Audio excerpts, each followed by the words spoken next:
Hello everyone and welcome back to the channel. Today we're going to be checking out a 12 volt 300 amp hour lithium iron phosphate battery from DumFume.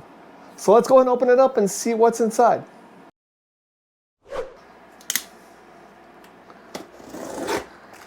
Alright, the first thing you'll see on top of the casing is the user's manual. And I believe we're going to be looking at the 12.8 volt 314 amp hour battery.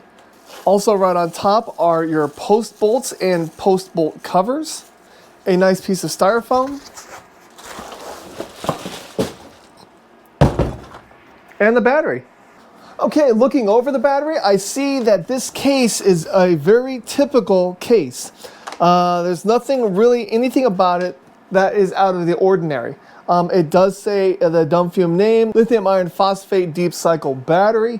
It does say down here that it's a 12.8 volt nominal 314 amp hour battery, and that equates to 4,019.2 watt hours. On the top you do have your positive and negative terminals, and they do have these covers on them. They also are color coded black and red, which I always like to see. And they also do have these nylon rope handles, which makes it as easy to carry as possible, even though this battery does weigh quite a bit. Let's go ahead and get its weight right now. And the weight of this battery is 57.9 pounds. So not terrible, but nothing you would want to carry up a mountain. So let me tell you about the dimensions of this battery. It is 15.16 inches across. It is 7.59 inches deep, and it is 9.84 inches high, and that does not include the nylon handles. Of course it does have M8 terminal bolts, and in here it does say the weight is 57.28 pounds. Let me tell you a little bit about the BMS. This does house a 200 amp BMS. And what that means is it can do a max continuous discharge of 200 amps until the battery is dead. It says that it's recommended that you can do a standard charge of 60 amps, but it does handle up to 200 amps of continuous charging as well. The overcharge protection starts at 350 amps, give or take 50 amps. And the recommended charging is 50 to 100 amps. When I charge this, I will be charging it up with a 50 amp lithium iron phosphate charger up to 14.6 volts. When it comes to maximum discharge, it does say that it can do a overcurrent discharge up to 600 amps. So my question is, what happens between 200 and 600? It should shut off somewhere around there. So I'll be seeing a little bit later what happens between that 200 amp and 600 amp range. It also does say that it has high and low temperature protection when it comes to charging and discharging. High temperature charging is 149 degrees. High temperature discharging is all the way up to 158 degrees, and this is in Fahrenheit. And then when it comes to low charging protection, it does say 32 degrees Fahrenheit, and low discharging protection is -4 degrees Fahrenheit. There is absolutely no communication in this battery, thus they are called dumb batteries. That just means they don't have any kind of Bluetooth communications. Alright, enough of this jibber jabber. Let's go ahead and see what the voltage of the battery is right out of the box. And I like the voltage to be close to 13 volts, so let's go ahead and see what it is. 13.22 volts, so a little bit higher than I expected, but that's okay. And the next thing you want to do with your battery is go ahead and charge it all the way up to 100%. And then if you have the ability, go ahead and do a discharge test to make sure you're getting all the amp hours that you paid for. So we're going to go ahead and do that. I'm going to charge it with a 50 amp charger all the way up to 14.6 volts, and then I'll do a capacity test and I'll show you the results. Alright, well the test results are done for the DumFume 12.8 volt 314 amp hour battery. So let's look at the results. Alright, you can see that this voltage curve is super flat. And at the beginning, at like the first 2% of the test, we're at 12.94 volts But look at like the 25th percentile. I mean, we're still at 12.99 volts. So the voltage curve actually went up in voltage just a tiny bit. And then if we go all the way to the end, like the 95th percentile of the test, we're still looking at 12.33 volts. So a great voltage curve for this battery. You'll also notice at the 95th percentile of the test, we have 316.67 amp hours taken out of the battery. That's already more than what is labeled on the battery of 314 amp hours. If we go down to the capacity, we pulled out 335.2 amp hours from this battery, so well above the 314. And another thing I like about this, the average voltage was 12.78, so almost right on that 12.8 volt nominal that all of these lithium iron phosphate batteries are going for. So the DumFume battery on this test almost passed with 100%. So let's go ahead and check how it does on the high amperage test. Okay, my high amperage test is all ready, so let me show you what I have set up.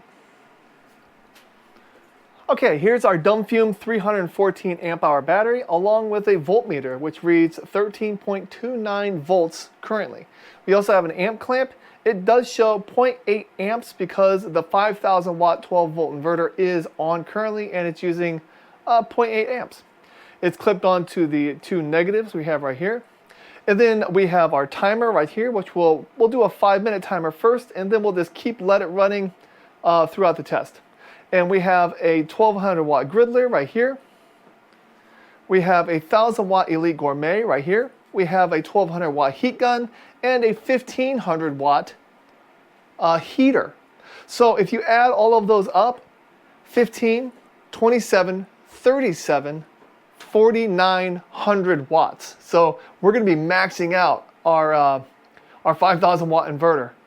So let's go ahead and start the test. We're going to do 200 amps for 5 minutes. And you can see we are currently pulling 216 amps. So we're going to go ahead and do that for 5 minutes just to make sure everything is working properly. All right, well, it's been 5 minutes and we've been pulling 216 to 217 amps for that amount of time without any issues whatsoever. So I'm going to go ahead and turn off the griddler just to kind of let it cool down a little bit. And I'm going to go ahead and turn on that 1500 watt heater over here. All right, now that those two items are running, our amperage is at 247 amps. Our voltage is down to 12.18. And we're going to let that run until 7 minutes. And in my opinion, this battery does say that it has a 200 amp max continuous BMS.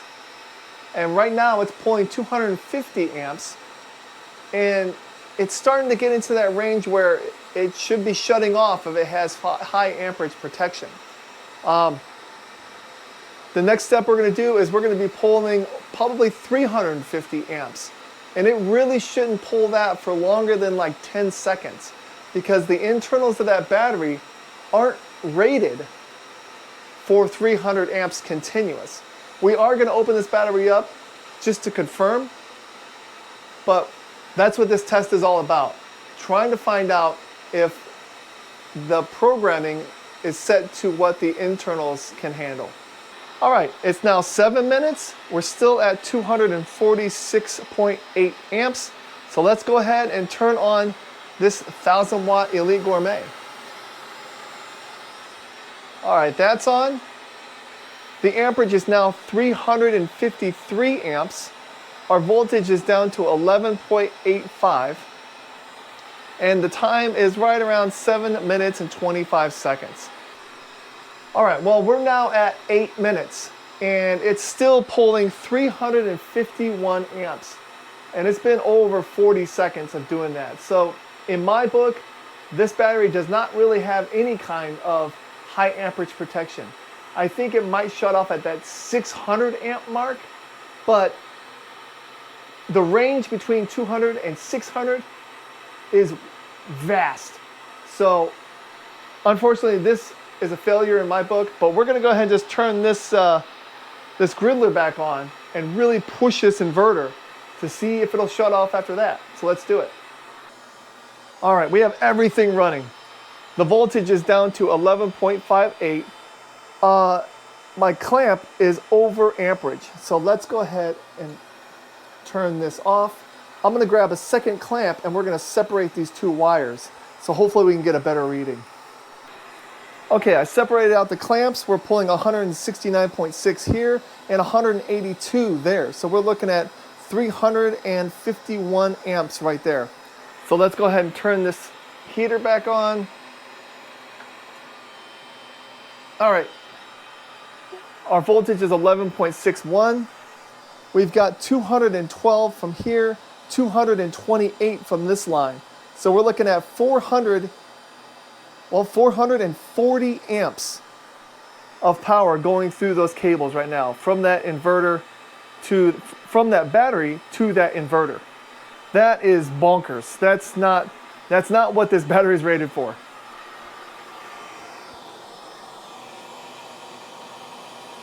The inverter does say that we are pulling 4,200 watts, and I don't know if that's exactly accurate.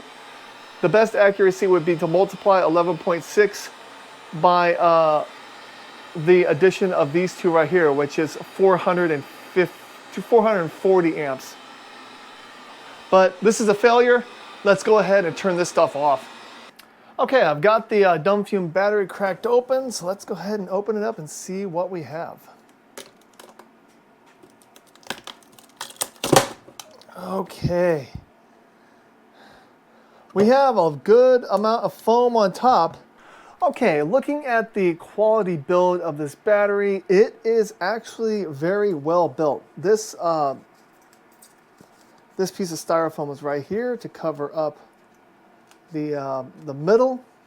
I don't know why they have. It's a bummer that they have the positive wire going underneath. You know, I mean, so it could almost kind of get in the way of these pressure valves, but I don't know how big of a deal that is. But it's nice that there's holes for the pressure valves. There is foam, dense foam on top to keep everything in place. When looking at the wiring, I'm not sure what this positive is. It feels like a 1 gauge wire, but on this negative right here is 3 6 gauge wire. And then right here is also 3 6 gauge negative wire right here. And you can see that this has actually come out. The glue has actually come off, and also the glue, which was right here for the looks like the thermal switch, has come off, probably because it got so hot in here from the test we just did. That's why you need that high amperage protection. This thing, again, is only rated for 200 amps max continuous, and we pushed it way over that. And this is just the beginning result.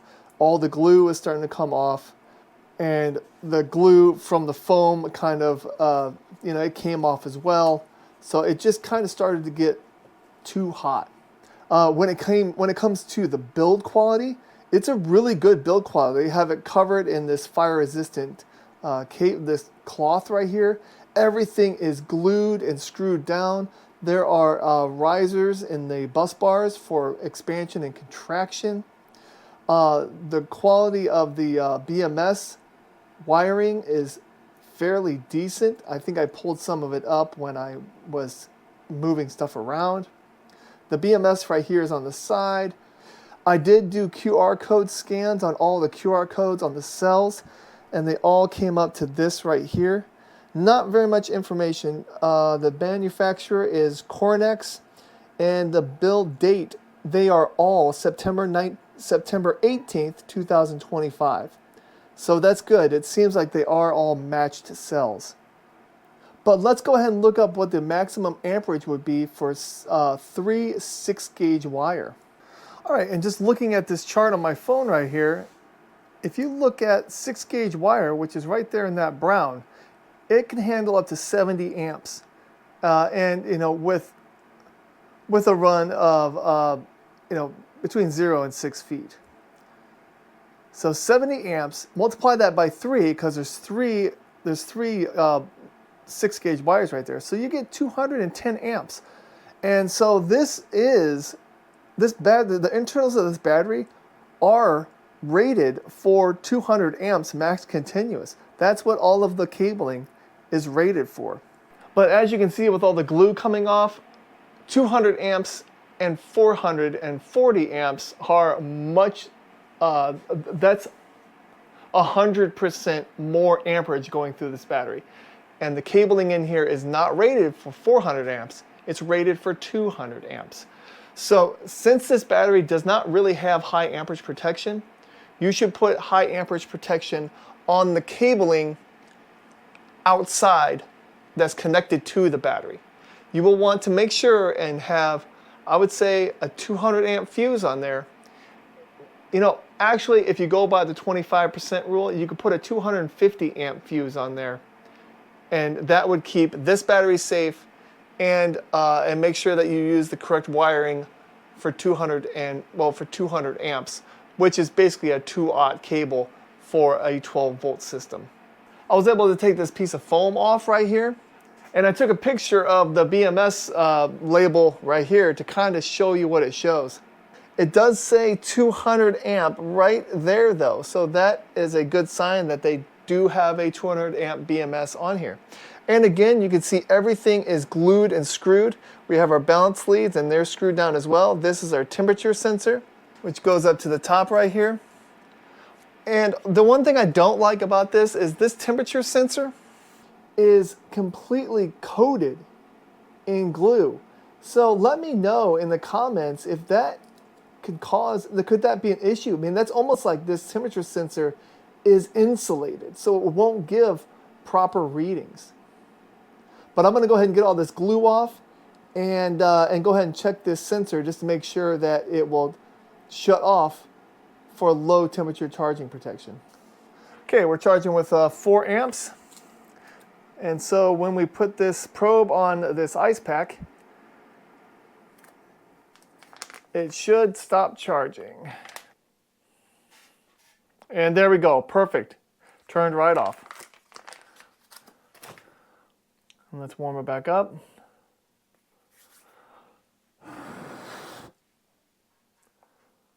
And it's charging again. And now let's do the high temp test. So we're going to heat it up with a heat gun, see if it turns off. It's charging right now. And it shut off. Perfect. So what do I think of the DumFume 12.8 volt 314 amp hour lithium iron phosphate battery? Well, it does everything that it says it will do, besides one. And that one can be fixed externally. So first of all, the capacity was great. What'd I say 335 amp hour capacity, which is great. Everything about it is set for 200 amps of max continuous with no problems whatsoever when it comes to the internals. It does have low temperature and high temperature charging protection. And the build quality is surprisingly good. I thought it was not going to be good, but it is. They glued and screwed everything.